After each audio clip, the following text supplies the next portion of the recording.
Hello students. Class 11th के students ने chapter study किया होगा स्ट्रक्चर ऑफ एटम। अब देखिए उसी में एक टॉपिक है line spectrum of hydrogen atom. उसमें जो वेरियस लाइंस हैं उनसे रिलेटेड कैसे हम लाइंस को फाइंड करें, उनसे रिलेटेड न्यूमेरिकल प्रॉब्लम्स यहाँ पर आज हम इस टॉपिक में डिस्कस करेंगे। तो कुछ न्यूमेरिकल प्रॉब्लम्स आप लोगों के लिए मैंने यहाँ पर सॉल्व किए हैं जो बहुत ही इम्पॉर्टेंट हैं और आप लोग उन न्यूमेरिकल्स को देखें। सॉल्व करने के इजी स्टेप्स बताए गए हैं। अगर स्टेप्स फॉलो करेंगे तो आसानी से आप लोग न्यूमेरिकल्स कर पाएंगे, कोई मिस्टेक नहीं होगी। और अगर आपको ये टॉपिक अच्छा लगे तो चैनल को लाइक करें। अगर आपको ये टॉपिक अच्छा लगे तो वीडियो को लाइक करें, शेयर करें, और अगर चैनल सब्सक्राइब नहीं किया तो चैनल को सब्सक्राइब कर लें और बेल आइकन का बटन भी प्रेस कर लें, जिससे आने वाली नोटिफिकेशंस भी आपको टाइम से मिलते रहें। तो क्लास 11th के लिए ये कुछ न्यूमेरिकल्स स्ट्रक्चर ऑफ एटम से। हाँ भाई, तो इसको सॉल्व करने के लिए हमें क्या करना है, calculate the short and long wavelength of बामर series in spectrum of hydrogen atom.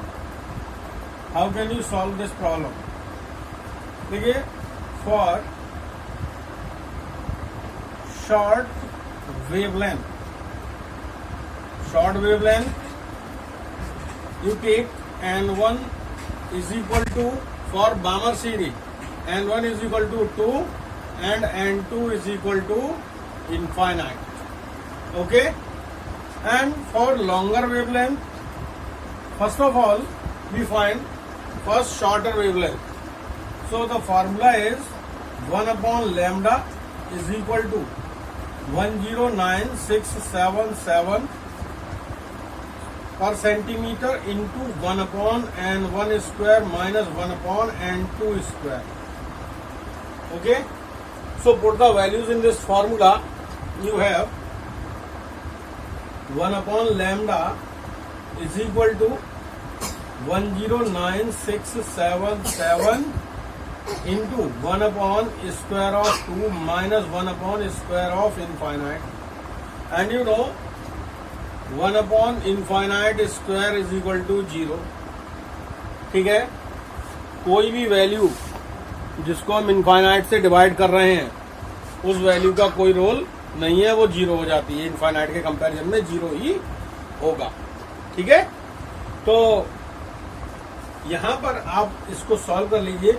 1 upon lambda is equal to 109,677 into 1 upon 4 minus 0. So the value is 1 upon lambda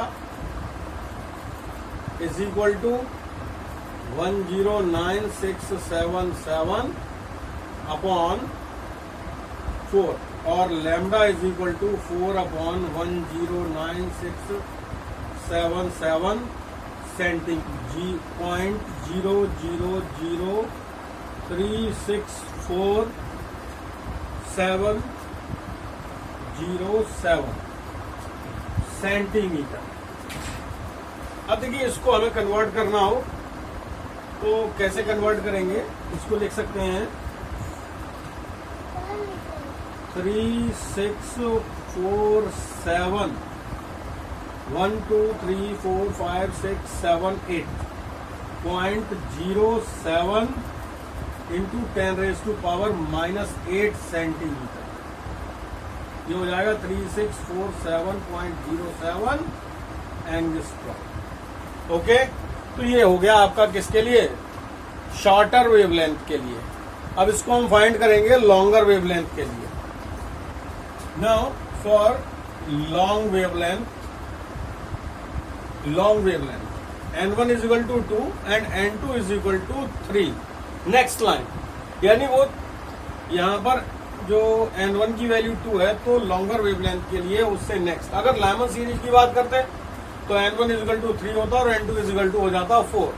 तो इस तरह से यहाँ पर हम निकालेंगे लॉन्गर और शॉर्टर वेवलेंथ के लिए। तो देखिए 1 upon lambda is equal to 109,677 into 1 upon square of 2 minus 1 upon square of 3.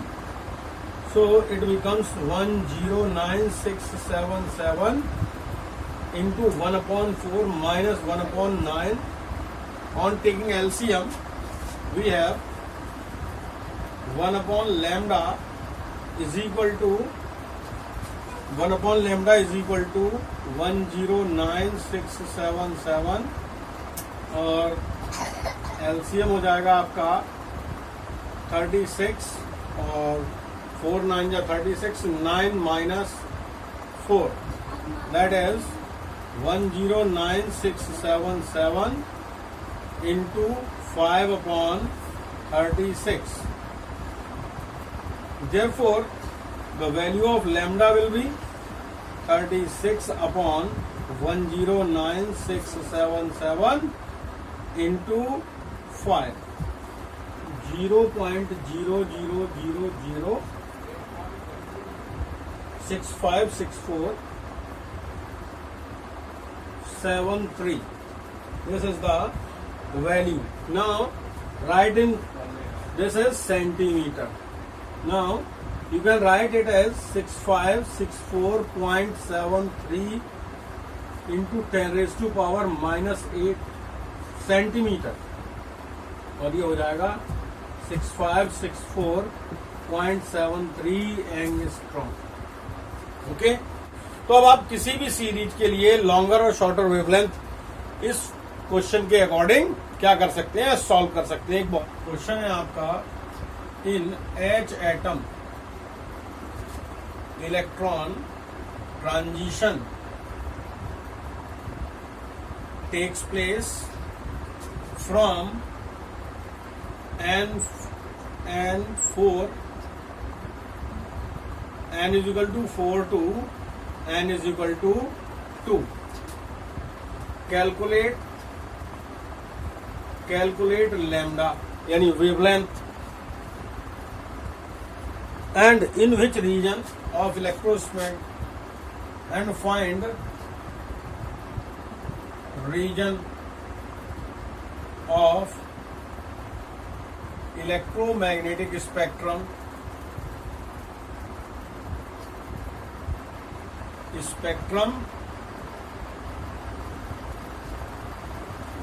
and color of the line. Okay, so how can you solve?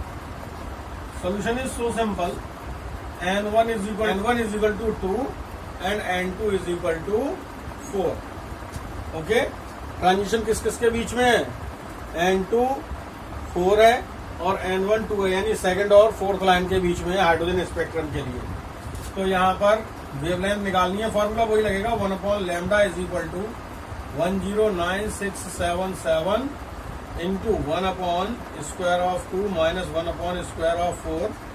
तो ये हो जाएगा 109,677 into 1 upon 4 minus 1 upon 16, then 109,677 into LCM is 16, तो 4 minus 1, ये हो जाएगा आपका 109,677 into 3 upon 16, और लैम्डा इज इक्वल टू हो जाएगा आपका 16 अपॉन 109,677 इंटू 3, 0.00086276.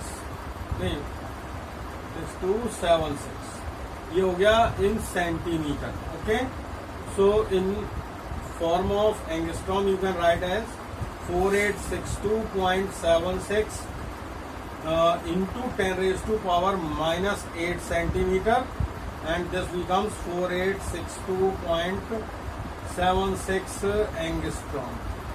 और ये आपका आता है किसमें? अब देखिए रीजन बताना है, इलेक्ट्रोमैग्नेटिक स्पेक्ट्रम के किस रीजन में आएगी line.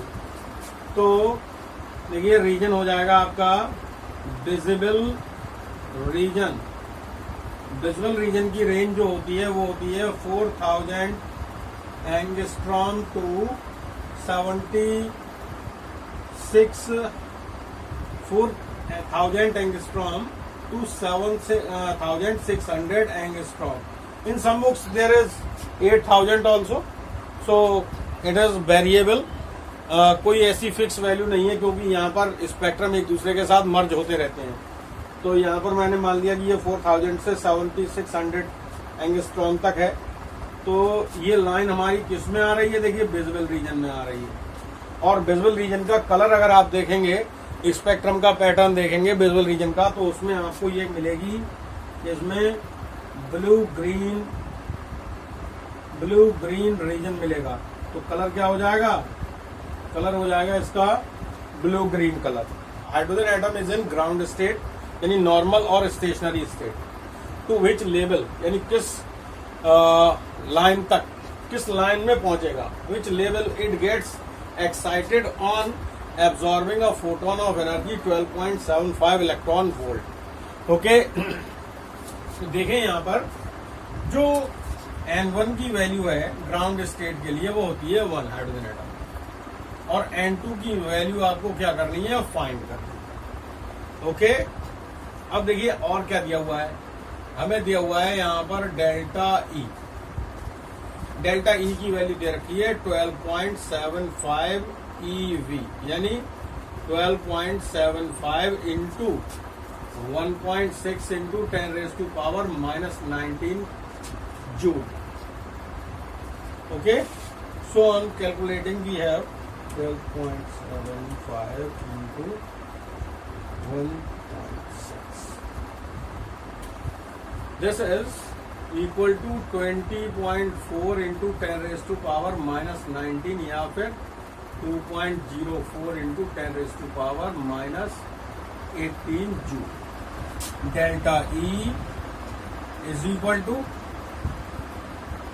2.178 into 10⁻⁻18 into 1/n1 square minus 1/n2 square. Okay, delta E is given 2.04 into 10⁻⁻18 is equal to 2.178 into 10⁻⁻18 into 1/square of 1 minus 1/n2 square। हमें फाइंड क्या करना है, n2। देखिए ये पावर यहाँ से कैंसिल कर दें, हमारे पास आ गया 2.04 2.178 is equal to 1/1 minus 1/n2 square. ये आ गया आपका 0.9366 is equal to 1 minus 1/n2 square. ठीक है, अब देखिए इसमें से 1 को इधर ले जाइए, या 1/n1 स्क्वायर को आप जो है इधर ले जाएं और इसे इधर ले आइए। तो ये हो जाएगा आपका 1/n2 square is equal to 1 minus 0.9366। क्या बचा हमारे पास यहाँ पर, ये आ गया हमारे पास, देखिए 4360, ये वैल्यू हमारे पास यहाँ पर आ गई 1/n1 स्क्वायर को इक्वल। तो यानी यहाँ पर हो जाएगा n2 स्क्वायर को equal. n2 square is equal to हो जाएगा आपका 1/0.0634, यानी ये आप यहाँ पर 40 ले आइए। अब इसे n2 स्क्वायर तो ये हो गया, तो n2 इज इक्वल टू हो जाएगा स्क्वायर रूट 1000/634, और n2 यहाँ पर हो जाएगा आपका 15.77, ये हो गया स्क्वायर रूट। अब देखिए अगर इसका स्क्वायर रूट निकालोगे तो n2 की वैल्यू नियर अबाउट 4 आएगी।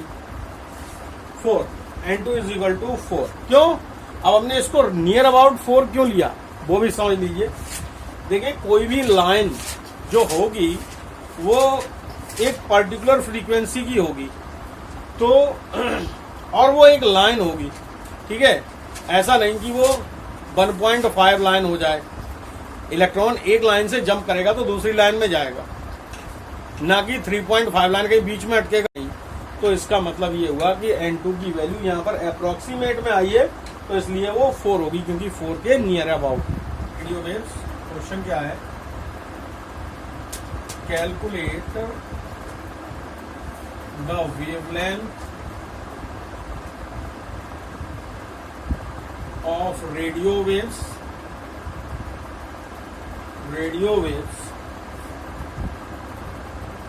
associated with frequency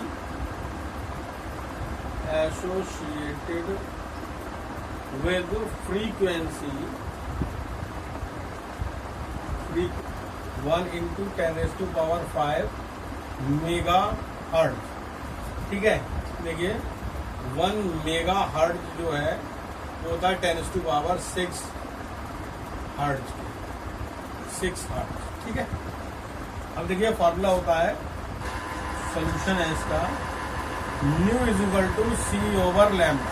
आपको निकालना है लैम्डा, तो lambda is equal to c upon nu हो जाएगा।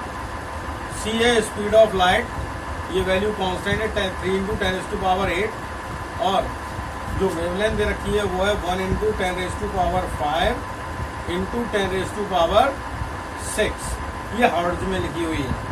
तो 3 into 10 to power 8 into 10 to power -11, तो यह 3 इंटू 10 टू पावर माइनस का यहाँ पर आ जाएगा 3 मीटर लैम्डा।